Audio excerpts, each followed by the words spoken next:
Fala galerinha Dominantes Online, Thiago Dolenque na área para mais uma aula de matemática. E hoje a gente vai falar sobre matemática financeira. Bem, para a gente falar sobre matemática financeira, é importante a gente entender alguns conceitos e palavrinhas-chave que nós utilizamos para esse tipo de matemática. Como, por exemplo, o capital. O capital, ele sempre vai representar o valor do dinheiro inicial analisado. Isso pode ser uma aplicação que a gente faz com dinheiro, isso pode ser o valor de algum material que a gente esteja trabalhando dentro da questão. Então, sempre que a gente estiver dentro de uma questão de matemática financeira, entenda que o valor inicial ao qual a gente está trabalhando, ele sempre vai ser representado como capital.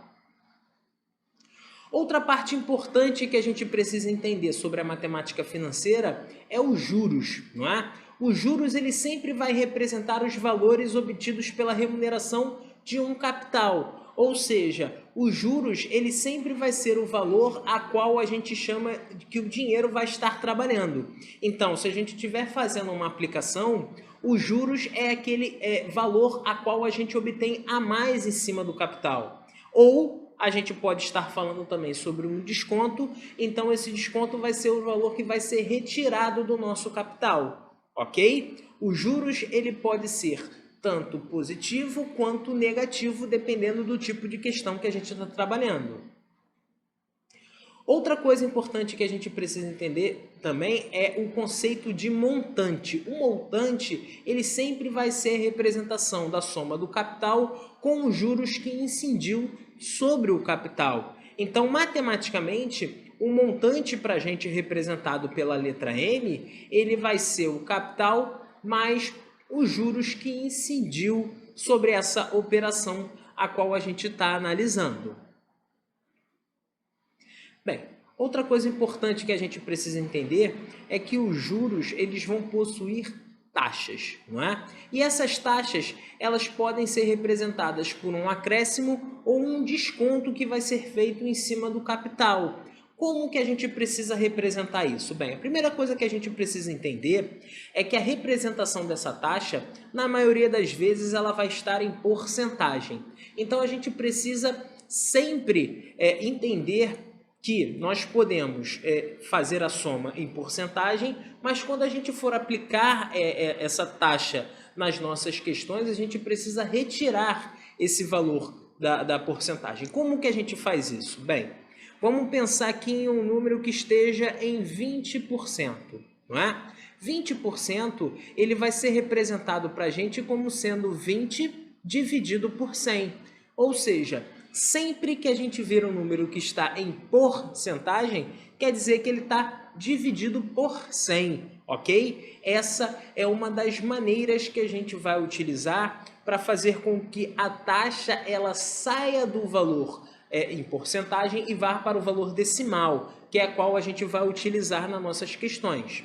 Bem, outra coisa importante que a gente precisa saber é entender como que o acréscimo e o desconto vai ser aplicado dentro das nossas questões. Vamos parar para pensar. A gente vai ter um valor que vai ser aplicado e vai ter um acréscimo de 20% em cima do nosso valor. Bem, uma das coisas que a gente precisa entender é que nós estamos acrescentando algo ao nosso valor. Então, a gente precisa entender que o 100% ele já existia, não é? A gente vai estar somando o 20%. Então, para esse caso, quando a gente tem um acréscimo de 20%, o que a gente vai fazer? A gente vai simplesmente somar e depois tirar esse número da porcentagem, e aí a gente vai ter o 120 dividido por 100, que é a forma como que a gente vai aplicar dentro da nossa questão, do nosso formulário, ok? Outra coisa que a gente precisa entender é que da mesma forma que a gente pode ter um acréscimo, a gente pode ter um desconto. Então, nesse caso, a taxa ela vai ter um valor positivo ou negativo, dependendo da interpretação que a gente faz em cima da nossa questão. Então, se eu tiver um desconto de 20%, quer dizer que eu tenho o valor do meu produto, ou seja, eu tenho o meu capital inicial e sobre ele a gente vai ter um desconto de 20%. Então, o que antes era 100%, agora passou a ser 80%. Tirando ele da porcentagem, a gente vai ter o 80 dividido por 100 sendo aplicado dentro da nossa fórmula, ok? Uma das coisas que a gente precisa entender é que sempre que a gente estiver falando sobre a matemática financeira, nós temos dois caminhos a qual a gente pode seguir. Ou a gente vai estar falando de juros que a gente chama de simples, ou juros que a gente chama de composto. E como que a gente vai diferenciar esses dois tipos de juros?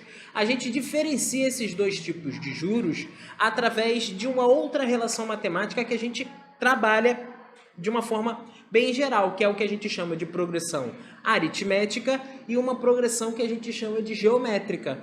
Sempre que a gente estiver falando de juros simples, uma outra forma que a gente tem para fazer esse tipo de análise é utilizando a progressão aritmética, ok? Dando mais uma ferramentazinha para vocês aqui. Mas, quando vocês estiverem trabalhando com juros simples, podem utilizar as fórmulas da própria matemática financeira. Como que a gente vai determinar que a gente está falando dos juros simples? Bem, nos juros simples, o regime de capital, da capitalização, ela acontece sempre sobre o valor inicial. Então, a gente não precisa se preocupar com aquele famoso juros sobre juros. Os juros, ele sempre vai estar retornando ao nosso capital inicial, ok? A gente, nesse caso aqui, não precisa se preocupar, por exemplo, com o produto do produto, que é algo que a gente vê dentro da progressão geométrica. Para esse caso aqui, nós estamos falando da progressão aritmética. E como que isso vai acontecer para a gente? Bem, a gente precisa analisar que os juros ele vai ser justamente o nosso capital vezes o valor da nossa taxa vezes o tempo de aplicação que a gente tem. Uma outra coisa que a gente precisa tomar muito cuidado dentro da matemática financeira é entender se a taxa está conversando com o tempo de aplicação a qual a gente está verificando. Então, se por exemplo a gente tiver uma questão a qual a nossa taxa está sendo aplicada em meses e o nosso tempo de atuação, o nosso tempo de visualização, o nosso tempo de análise está em ano, a gente precisa pegar esse tempo de aplicação e transformar ele para meses, para que a gente consiga, não é, aplicar a fórmula da maneira correta. Outra coisa que a gente precisa lembrar também é que nem sempre ele vai estar perguntando para a gente apenas os juros. Ele pode estar perguntando para a gente o montante. E na maioria das vezes é assim que acontece. Então, aqui, ó, o montante ele vai ser quem? O capital mais os juros, não é? Então, a gente tem a representação que o montante ele vai ser o capital mais o capital vezes a taxa vezes o tempo de aplicação.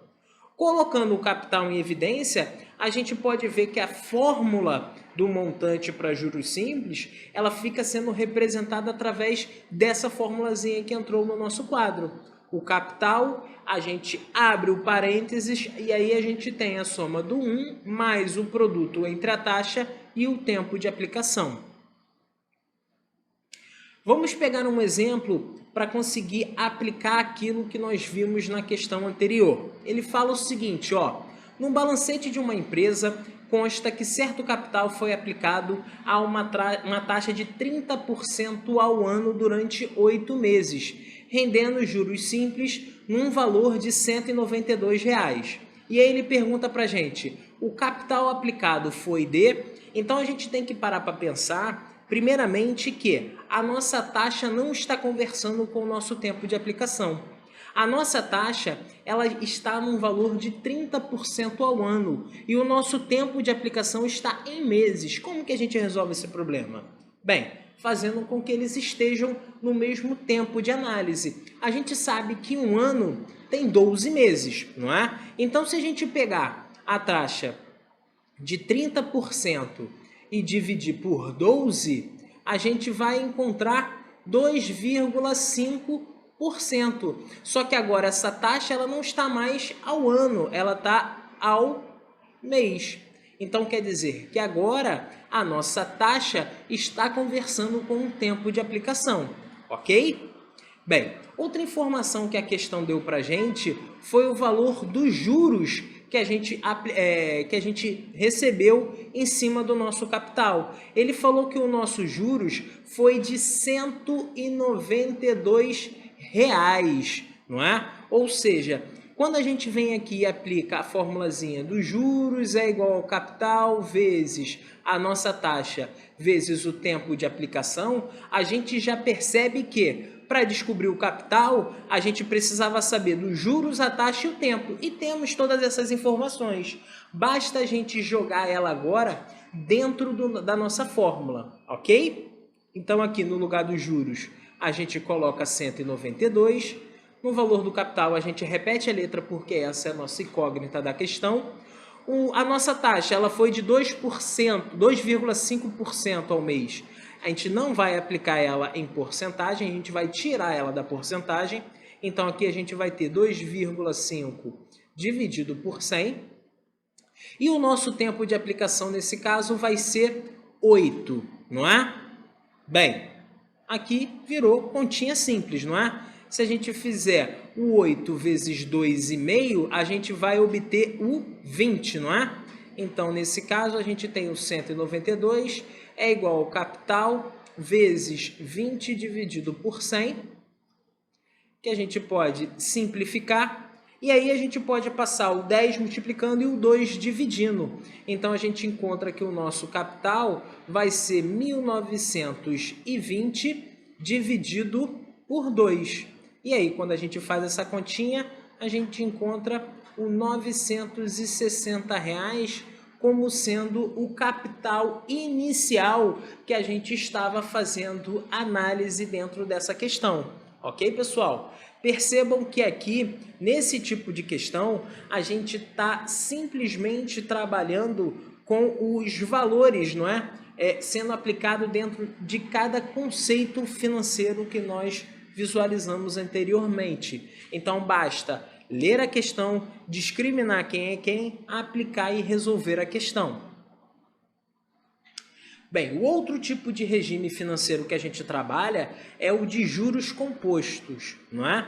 Então, quando a gente fala sobre o juro composto, na maioria das vezes a gente tem um conceito matemático que a gente, um conceito do dia a dia que a gente chama de juros sobre juros, não é? Então a ideia dos juros sobre juros é que agora o nosso juros ele já não mais incide sobre o nosso capital inicial, e sim sobre o capital inicial mais os juros que a gente teve no tempo anterior. Então, para esse caso, a progressão aritmética ela já não cabe mais, não é? Aqui a gente sai da progressão aritmética e entra dentro da progressão geométrica, para que a gente consiga resolver essa questão de uma maneira geral.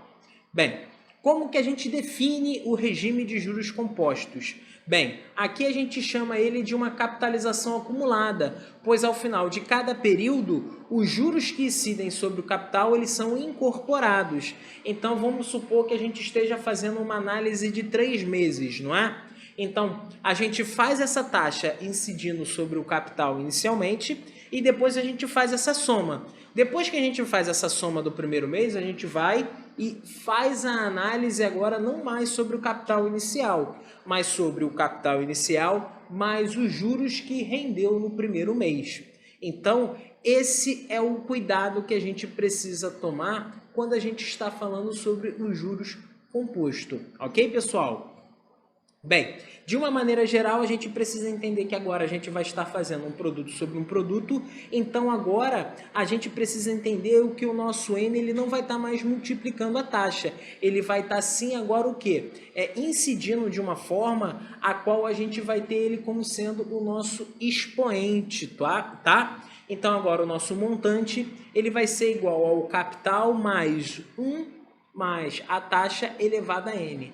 Vamos entender que esse 1 mais a taxa aqui, pessoal, é justamente a ideia do 100% mais o valor da nossa taxa, ok? Então, tomem cuidado com esse tipo de situação, ok?